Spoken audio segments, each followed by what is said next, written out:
well, of course, ensuring confidence there. To the conversations around not starting the captain of the side. The #1 defender, according to some, judgments, not starting him in this game against Rwanda, knowing that this is a very crucial one. We needed that win, but giving a chance to Benjamin Frederick. All these reactions we get to sample right now on the show. But the fans are saying, hope day, oh, hope day, please do not let your hopes slip by. Super Eagles supporters, they're expressing some renewed optimism about Nigeria's chances of qualifying for the 2026 World Cup final. This is following the team's recent victory against Rwanda. So that narrow 1-0 victory in Uyo gave them these chills, telling people that they still have the hope. That hope has been rekindled among the fans who believe that the squad has found their momentum again at a very crucial stage, and they would want to see more at Bloemfontein when the Super Eagles go up against South Africa's Bafana. With all this rejoicing, we're hoping that this hope will not be cut short, because we have at the moment joining us a sport journalist who followed up with this game, was at the main bowl at in Uyo there, where the Super Eagles hosted Rwanda. We have Toyosi Afolayo, and also a sport journalist who follows the Nigeria Premier Football League. I've got Robert Olimene. Thank you both, gentlemen, for joining us on the show.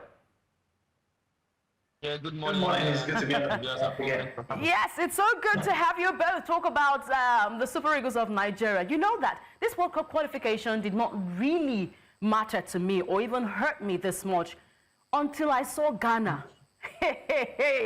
Ghana will not be at the African Cup of Nations, but Ghana wants to make their way to the World Cup. How is that possible? That made me rekindle my hope that Super Eagles must be in there. They must be there. They must be in the United States, Canada, and Mexico. But let me start off with Toyosi. Toyosi, I can see that you're beaming with pride. That's why you have the jersey on. You were at the stands in Uyo. How would you describe the mood, the level of anxiety among the fans? Because before that one goal, the first half felt like there was trouble. First, a cancelled goal to offside. Then we saw Nwabali. He had to pick up his anger from Rivers State. He went to pick it up, and then he went all out, getting that yellow card. How would you tell us, evaluate the anxiety, that flair among the fans when you watch this game and until that goal coming from Tolu Arokodare?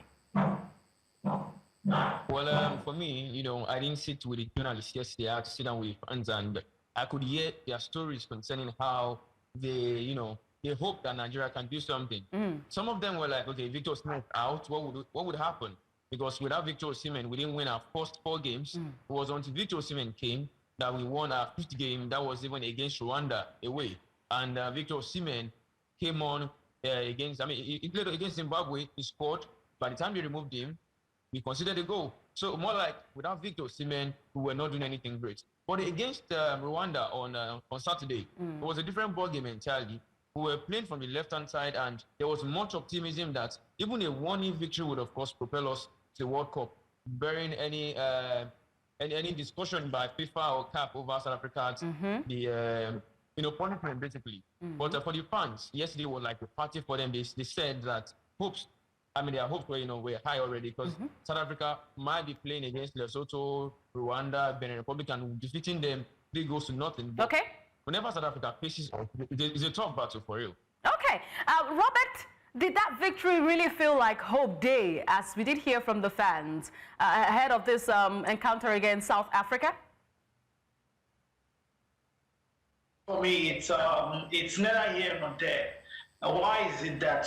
It's because of the fact that it's quite an unfortunate situation we found ourselves in. And it is something we have done over the years, bringing out the holy books, bringing out the calculators, be it scientific or not, just to see what our chances are. That is not even on paper in this particular case, but via the calculators. And like I said, hence why it is neither here or there. The victory was a crucial one for the team yesterday, yes.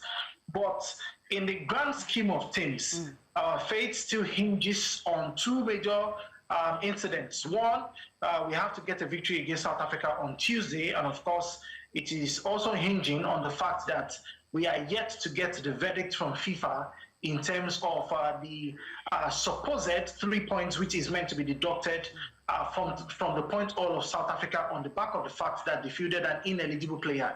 And even if that is done, the point is still not coming to Nigeria. It goes to another nation entirely. So I think for this hope to be restored fully, it has to come off the back of the fact that the Super Eagles they have no other choice but to defeat South Africa on Tuesday. We could see that even the Rwandan goalkeeper he chose a wrong day to be so good against the Super Eagles of Nigeria. And the plan that was adopted by Adel Amrouche was really a top gun one, because the Super Eagles could not even break the defense of the Rwandans, the Amavubis, from the first half of the encounter. Now we have a confirmation that Victor Osimhen has been ruled out of that game against South Africa, and we know how the Group C standing looks like. Toyosi, how big of a psychological and tactical blow is this exit of Victor Osimhen, judging by what you felt yesterday? Well, going to South Africa will be very hard without Victor Osimhen. We don't have like the point man that can do everything Victor Osimhen does. He has the pace of a striker, knows how to hold up play. Of course, even joins defense when we have corner kicks, or maybe we're going against set pieces. And Victor Osimhen alone, the aura, brings fear to any defense. But of course, I still think that we have boys that can actually do the job Victor Osimhen will do. The only thing we need to do is be compact in defense and make sure that whenever we see our chance, we score. Yesterday it could have been 2, it could have been 3 or 4, even 5. Okay. But the goalkeeper was very good, and we were also not firing. So we were starting from Ademola Lookman. But of course, against South Africa, it's going to be like a do or die affair. You know, we used to have one quote at the time which says, "We die here." So without Victor Osimhen, we just need a goal, to get the victory, because we're not concede for real. All right, at the moment, I hear that the Super Eagles of Nigeria package their bags and they're en route to Bloemfontein there in South Africa, where they have to face the Bafana.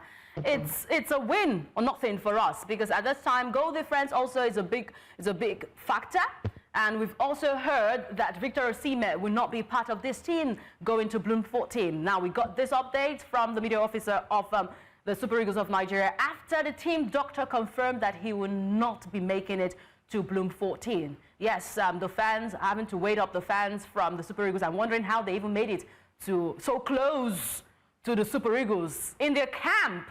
We're wondering what's really happened, but that's another conversation for another day. But Robert, what do these players, what do they have to do? What does Eric Chelle have to do to tighten the tactics ahead of this game against Bafana? Because Hugo Broos charges are not joking.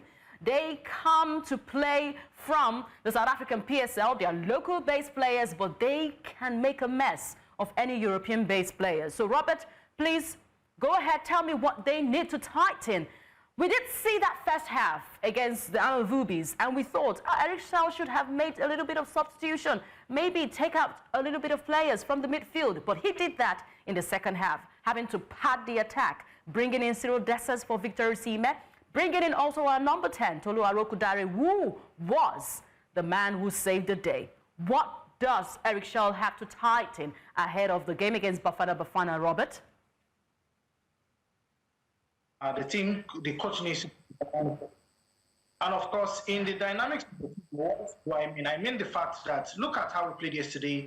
It was more a case of a pedestrian pace, and we did not play a team that understood the fact that we are already on the back foot, and we needed to turn the wheels in our favor, and of course, boss that particular encounter yesterday. We were relaxed, and of course, it was a case of we already had the ticket secured, and we were just playing to make the fans happy. So in South Africa, we have to seize the initiative. Another thing I noticed yesterday is what you call attacking the first ball, attacking the second ball. In our set pieces, we were not attacking the first ball, neither were we attacking the second balls, and it was very easy for the Rwandans to clear their line. And of course, coming against a South African team that is far better in terms of technical and of course tactical abilities than the Rwandans, it is going to be a far much more stiffer test to face. So for Eric Chelle, the pace of our game, the transition has to be faster. The pace of our game really needs to go up a notch. And of course, we need to create as many chances as possible, because in this case, like Toyosi said, there is no Victor Osimhen on Tuesday, that we have to or possibly with, in this case, Tolu Arokodare. So it changes the outlook of the team going forward in terms of the man who carries the goal scoring threat for us. So there has to be a lot of goal scoring chances to give us that edge for us to be able to take the ball into the back of the net and of course score as many goals as possible. We all know that this South African team is not a team that will go away easily, and of course they will not take anything coming at them down. So we have to improve that. Of course, we have to ensure that at the end of 90 minutes, we are walking away with nothing short of a victory Robert. At the end of the day. All right, Robert, I think height seems to be of a disadvantage for the Super Eagles of Nigeria. The decision to bench the captain of the side, who seemed to have a height advantage in the defensive line, did it really cost us? Also, the decision to give Benjamin Frederick a starting berth. At a point, I saw Tolu Arokodare fall back in order to, to get the height, especially when we have to take set pieces, in order to get that height advantage. Because we do not have any other player as tall as Tolu or even Stanley Wabali or Truce Ekong. Do you think we're at a height disadvantage? And what's your evaluation of Benjamin Frederick's start yesterday? Let me start with Benjamin Fredericks. I was super impressed with how he played it. Super impressed. If I would rate him, I possibly would give him a 9.5 or even a 10 over 10. He was composed, was calm, he read the ball, he read the game very well. His passing range was exceptional. And of course, he looks to be like a player for the future, and he looks to be somebody who understands what it means to play under pressure. His first major start for the Super Eagles. And of course, I look at the kind of attention he commanded. And I sent out a tweet in that regard yesterday. Coming down to the height disadvantage for the team, I think it is something that is glaring.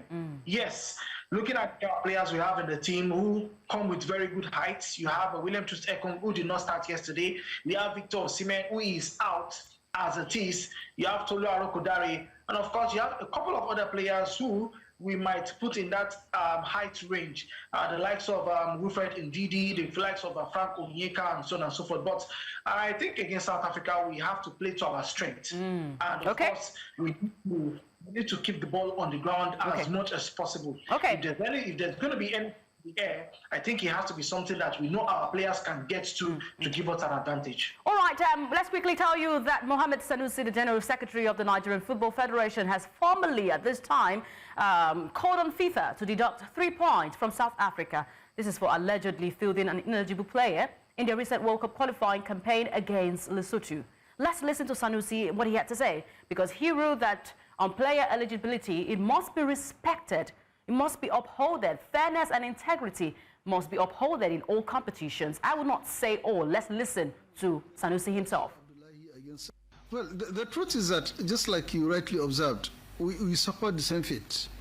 And when we fielded Sheikh Abdullahi against Algeria, luckily enough for us, we had already qualified even before we played that match. We drew, but 3 points, 2 goals were deducted against us. Nobody complained. It's a rule that once you field an ineligible player, you lose the match by 3 goals, 3 points. That took a lot of time, almost a year, before the decision was reached by FIFA. All right, we've heard from the General Secretary of the Nigerian Football Federation. He said it once happened to us, yes, doesn't cover any other person. If it can happen to us, if CAF can follow that to the letter, if FIFA can follow that to the letter, please do with the Bafana of South Africa. But let's remind you what the standing is looking like. Nigeria sit in 3rd position with 10 points. We have Benin Republic ahead of us with 1 point. Not forgetting that South Africa still lead with 6 points ahead of Nigeria in the standing. So Nigeria should pray that South Africa will lose their games going forward. Benin Republic also lose their games. Benin Republic will be depending on South Africa to lose their games and depending on Nigeria to win their game so that they can be atop the table. But at this time, this is what it looks like, a dire situation in Group C. Thank you so much, Robert, for joining us on this conversation. We would have loved to feel your pause surrounding games expected in Nigeria Premier Football League, but time not our friend. We appreciate you joining us on In the Game today.